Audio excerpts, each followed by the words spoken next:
வணக்கங்கனது தஞ்சாவூர் மண்ணு செம்ம சூப்பரான ஒரு ரகசியமான சாம்பாரை பற்றி தான் நம்ம பார்க்க போகிறோம். தஞ்சாவூரில் அரண்மனையில் இந்த சாம்பார் முதல்ல வச்சுருக்காங்க. அதோட ரெசிபி தான் இப்போ நம்மளோட சப்ஸ்கிரைபருக்காக நான் வெளியில் எடுத்துகிட்டு வந்திருக்கேன். இந்த வீடியோவை ஸ்கிப் பண்ணாமல் பாருங்கள், வீடியோ சூப்பராக இருக்கும். இது மாதிரி செஞ்சு நம்ம வீட்டில் கொடுத்தோம்னா ராஜபோக விருந்து, ஆமாங்க ராஜபோக விருந்து நம்ம குடும்பத்தாருக்கு இல்லை சொந்தக்காரங்களுக்கு வச்ச மாதிரி இருக்கும். இதுக்கு ஃபஸ்ட்டு நம்ம சாம்பார் பருப்பை வேக வச்சு எடுத்துடணும். இதில் ரகசியமே அந்த மசாலா தனியாக அரைக்கிறாங்க பார்த்தீங்களா, இதான் அந்த ரகசியம். இந்த ரகசியத்தை ஃபஸ்ட்டு நம்ம வதக்கிறதுக்கு சுத்தமான கடலை எண்ணெய் தான் நம்ம யூஸ் பண்ணியிருக்கோம். நீங்கள் வீடியோ ஸ்கிப் பண்ணாமல் பாருங்கள், என்னென்ன பொருள் போடுறாங்கங்கிறத பார்த்துக்குங்க. இதில் கடலைப்பருப்பு, துவரம்பருப்பு ரெண்டுமே போட்டு நல்லா கோல்டன் ப்ரௌன் கலர் வர வரைக்கும் நல்லா வதக்கணுங்க. தேங்காய் போடணும். சாம்பாருக்கு வெந்தயமானு கேட்கக்கூடாது, வெந்தயம், சோம்பு, லைட்டாக பட்டை. இதான் இந்த ராஜாக்கள் சாப்பிட்ட சாம்பாரோட ரகசியம். முழு தனியா, தேங்காய். பாருங்கள், வீடியோ ஸ்கிப் பண்ணாமல் பாருங்கள், சூப்பர், ரொம்ப இன்ட்ரெஸ்டிங்காக இருக்கும். நம்ம வீடியோ பிடிச்சிருந்தா லைக் பண்ணுங்கள், ஷேர் பண்ணுங்கள், கமெண்ட் பண்ணுங்கள்.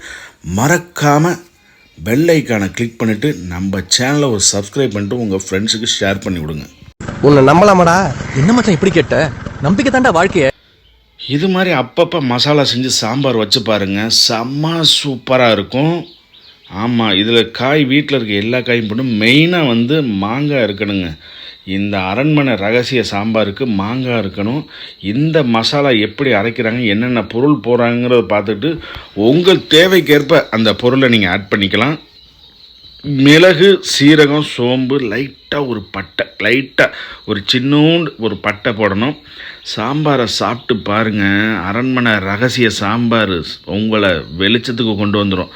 அங்கே பாருங்கள், தேங்காய் ரொம்பலாம் போடக்கூடாதுங்க, சும்மா ஒரு 10 கிராம், ஒரு 20 கிராம், ஒரு காமுடி தேங்காய்னு வச்சுக்கோங்களேன். எதுக்கு நான் உங்களை போட்டு குழப்பிக்கிட்டு என்னென்ன சொல்றோம் பாருங்க, கம்பி கட்டுற கதையெல்லாம் எடுத்து போடுறோம்.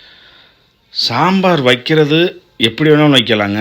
எந்தெந்த பொருளை எந்தெந்த நேரத்தில் நீங்கள் கலந்தால் இந்த மாதிரி ஒரு டேஸ்ட்டு கிடைக்குங்கிற ஒரு வரமுறை இருக்குது.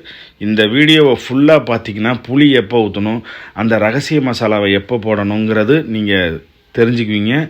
வீடியோவை ஸ்கிப் பண்ணாமல் பாருங்கள். நம்ம வீடியோ பிடிச்சிருந்தா ஒரு ஷேர் பட்டனை தட்டி விட்டு ஒரு சப்ஸ்கிரைப் பண்ணிட்டு அந்த பெல் ஐக்கானை ஒரு கிளிக் பண்ணி விட்ருங்க. அவ்வளோதான், வேறு ஒன்றும் கிடையாது.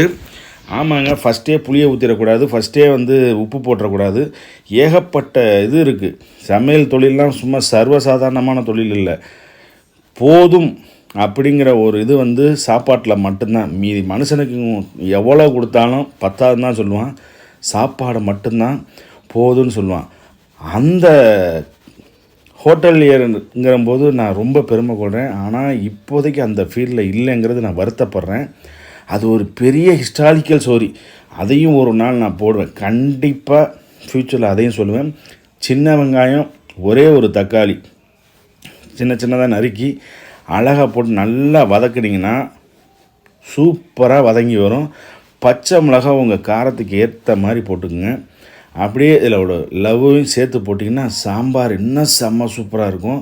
காய்கறி இருக்கிற காய்கறியோட மெயினாக இந்த தஞ்சாவூர் ரகசிய அரண்மனை சாம்பாருக்கு தேவையான காய் மெயினாக மாங்காங்க. நீங்கள் மசாலா போட்டலாம், எல்லாம் போட்டலாம், மாங்காய் இல்லாமல் இருந்தால் அந்த சாம்பார், அந்த குறிப்பிட்ட சாம்பார் ஃபுல்ஃபில் ஆகிறது ரொம்ப ரொம்ப ரொம்ப ரொம்ப கஷ்டம். அந்த காலத்தில் ராஜாக்கள்லாம் அந்த சாம்பார் சாப்பிட்ருக்காங்கும்போது எனக்கு ரொம்ப பெருமையாக இருக்குது. இது என்னோடய குருநாதர் ரெசிப்பிலேருந்து தான் நான் எடுத்தது. நீங்களும் வீட்டில் இதை ட்ரை பண்ணி பார்த்துட்டு சொல்லுங்கள். செம்ம சூப்பராக இருக்கும் வீடியோ. டெய்லி ஒரு வீடியோ போடணுன்னு நான் முடிவு பண்ணிட்டேன். கேரட்டு இருந்த ஒரு கேரட்டை ரவுண்டாக நறுக்கி போட்டேன். கோழி அவரைக்காய் அது ஒரு 4-5, கத்திரிக்காய், மாங்காய், கொஞ்சம் காய், எல்லாத்துலேயும் ஒவ்வொரு ஹெல்த் பெனிஃபிட் இருக்குது. ஒவ்வொரு காயிலையும் ஒவ்வொரு ஹெல்த் பெனிஃபிட் இருக்குது. சுகர் உள்ளவங்க மண்ணுக்கடியில் உள்ள எந்த பொருளையும் சாப்பிடக்கூடாது. ஒயிட்டாக இருக்கிறது எதுவுமே சாப்பிடக்கூடாது. ஃபேட்டாக இருக்கவங்க, அதாவது எண்ணெய் மாதிரி குண்டாக இருக்கிறவங்க சுகரு, ஒயிட் பொருள் எதுவுமே சாப்பிட, ரைஸே தொடக்கூடாதுங்க. இது பார்த்திங்கன்னா வீட்டில் அரைச்ச சுத்தமான ஒரு மிளகாய்த்தூள். ஆமாம், மசாலாவில் நம்ம வரமிளகா தான் போட்டிருப்போம். இது வந்து வீட்டில் அரைச்ச சுத்தமான மிளகாத்தூள். அரிசி களைஞ்ச தண்ணி தான் நீங்கள் சாம்பாருக்கு பயன்படுத்தணும். எந்த குழம்பு வச்சாலும் சரிங்க, அரிசி களைஞ்ச தண்ணியை பயன்படுத்தி பாருங்கள், வேறு லெவல் டேஸ்ட் இருக்கும்.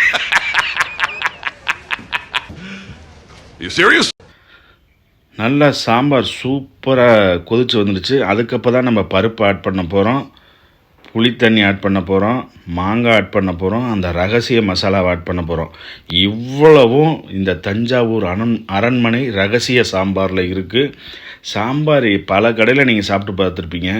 இந்த மாதிரி ஒரு நாள் வீட்டில் தஞ்சாவூர் ரகசிய சாம்பார் வச்சு சாப்பிட்டு பாருங்கள், செம்ம சூப்பராக இருக்கும். நம்ம வீடியோ பிடிச்சா லைக் பண்ணுங்கள், ஷேர் பண்ணுங்கள், கமெண்ட் பண்ணுங்கள். மறக்காமல் பெல் ஐக்கானை கிளிக் பண்ணிவிட்டு அப்படியே உங்கள் ஃப்ரெண்ட்ஸுக்கு தட்டி விட்ருங்க. சாம்பார் செம்ம சூப்பராக கொதிச்சு வந்துருச்சு. இதுக்கப்புறம் தான் நம்ம என்னென்ன சேர்க்குறோங்கிறது முக்கியம். புளி தண்ணி நல்ல காய் வேக்காட்டுக்கு அப்புறம் தான் நீங்கள் புளியே ஊற்றணும். அதுக்கு முன்னாடி புளி ஊற்றக்கூடாது, நெவர், ஊற்றவே கூடாது. அதுக்கப்புறம் தான் நம்ம அரைச்சி ஊற்றணும் பார்த்திங்களா, அந்த ரகசிய பொடி, மசாலா பொடி, அதை ஆட் பண்ண போகிறோம். ஆட் பண்ணிவிட்டு பாருங்கள், என் பொண்டாட்டி இப்போ தான் ஆட் பண்ண போகிறா. கழட்டு முடியல, கழட்டு. பாவம், ஒத்த கையில் செல்லு, இன்னொரு கையில் அங்கே பாருங்கள், செம்ம சூப்பராக அரைச்சி எடுத்துட்டா. அந்த மசாலா பொடியை தேவையான அளவு எல்லாத்தையும் எடுத்து அதில் உள்ளே போட்டு கிண்டுன்னு கிண்டி அப்படியே கொதித்ததுக்கப்புறம் மேலே அப்படியே மல்லித்தழையை போட்டு அப்படியே இறக்கி வச்சா சுட சுட மண்ணச்சநல்லூர் பொன்னி ரகசிய சாம்பார் பைட்டு அல்டிமேட்டாக இருக்கும். எல்லாருக்கும் happy Christmas and happy new year. நம்ம வீடியோ லைக் பண்ணுங்கள், ஷேர் பண்ணுங்கள், கமெண்ட் பண்ணுங்கள். மறக்காமல் வெள்ளை ஐக்கானை கிளிக் பண்ணிட்டு நம்ம வீடியோவை ஷேர் பண்ணி விடுங்க. வணக்கம், எல்லாரும் மறக்காம பைந்தமிழ் விளாக்ஸ் சேனலை வந்துக்கிட்டு சப்ஸ்கிரைபரு, கமெண்டு, அப்புறம் லைக்கு, ஷேரு எல்லாத்தையும் பண்ணி விட்ருங்க. நன்றி, வணக்கம்.